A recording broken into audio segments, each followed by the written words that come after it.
যখন সমস্ত পথ বন্ধ হয়ে যায়, উপায় না থাকে, তখন কোনো না কোনো পথ বেছে নিতে হয়।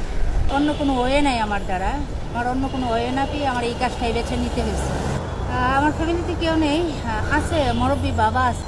আমার আম্মু মারা গেছে, ভাই বোন নাই। হ্যাঁ, বিয়ে শাদী হয়েছিল, তারপরে আমার সমস্যা, বেবি হবে না, হ্যাঁ, সেই জন্য ডিভোর্স হয়ে যায়।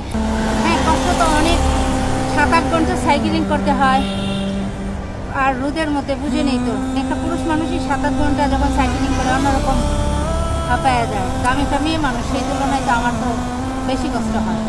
আমি অনেক চেষ্টা করছি, অনেক শপিং মলে গেছি, অনেক জায়গায় কাজ নেওয়ার চেষ্টা করছি, কোথাও হয়নি। শপিং মলে গেছি, অনেকেই বলছে যে জামানত লাগবে, তো আমার তো এখানে কেউ নেই, আমার তো এখানে কেউ পরিচিত নেই, বা এমন কেউ নেই যে বলবে। শপিং মলে নেয় নাই, যে দেখা যাচ্ছে আমাকে চিনে না জানে না, হয়তো বা দেখা যাচ্ছে আমাকে চাকরি দিল, আমি কোনো কিছু নিয়ে চলে গেলাম, নানান কথা। তো সব মিলেই হচ্ছে কোথাও আমি কোনো কাজের ব্যবস্থা আমার হয়নি।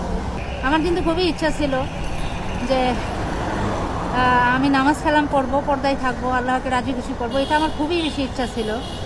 কিন্তু সত্যিকার অর্থে আমার কপালে হয়ে ওঠেনি, কি জানি না, আল্লাহই ভালো জানে কিসের মধ্যে আমার মঙ্গল, আমি জানি না।